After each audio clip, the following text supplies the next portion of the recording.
Alrighty, World War I, conflict and compromise, talking about the economics that are going to play a huge role in causing World War I. First and foremost, the thing you need to understand with economics is globalization. Okay, globalization is simply the process when individual countries kind of work with other countries around the world. It's more of a global economy, so every country is interdependent upon one another, interacting with one another culturally, they're kind of impacting one another as well, versus just these independent countries as it was in the past. Okay, so you look back in like the 1600s, for the most part, Germany was pretty much just Germany. England was pretty much just England. Okay, it's starting to kind of branch out. At this time period, countries are dependent upon one another for economic success. Additionally, when you look at just Europe individually, where most of this conflict is going to be taking place, trade is going to rise from 1/13 to a third of the world's world's production. Okay, so Europe is producing a third of the goods that the entire world is consuming. So in a matter of about 40 years, it goes from 1/13 of the goods the world is consuming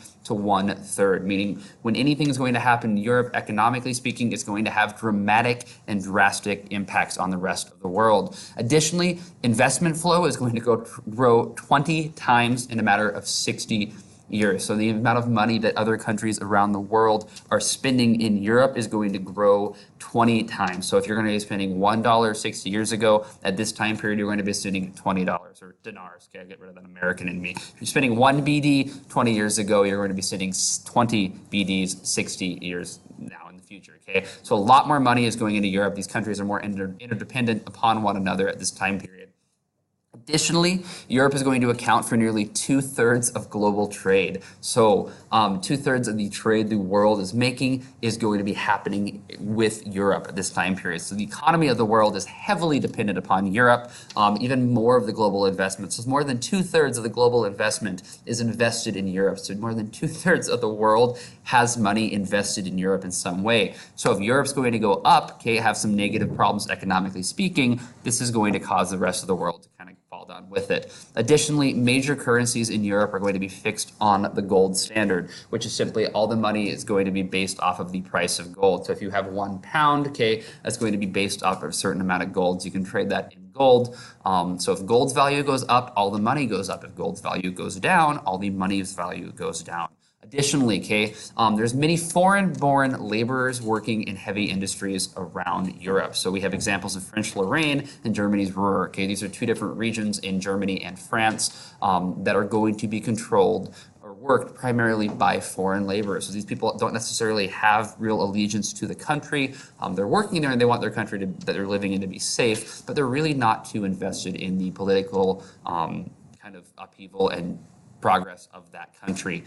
This is going to be outlined in Norm Engel. Okay, he wrote a book in 1909, a bestseller, and that book was called Europe's Optical Illusion. And this is going to be important because he talks about a war between advanced modern economies. He's going to be saying that at this point, a war between these different economies is irrational. It's not going to make sense. Everyone depends upon each other far too much for this to be economical to go to war. If you're going to go to war with one country, you're going to be trading with that country. He's saying if you do this, it's going to destroy your own economy. So war between advanced modern economies like Europe has is going to be irrational at this time period.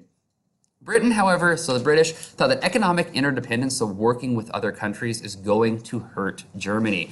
They thought that Germany relies too heavily on foreign countries, that doing this, okay, so the more we can have Germany rely on other countries, it's going to hurt them with their independence. It's going to stop them from really advancing and trying anything new. They simply cannot do it at this time period because they're dependent, economically speaking, on other countries. The Germans, however, considered war a viable option. It was something they could do if needed. However, they can only do this if victory comes quick. Germany realizes they cannot sustain a long war. They can sustain a short war. So going to war with another country economically would not hurt them as long as that victory came quick.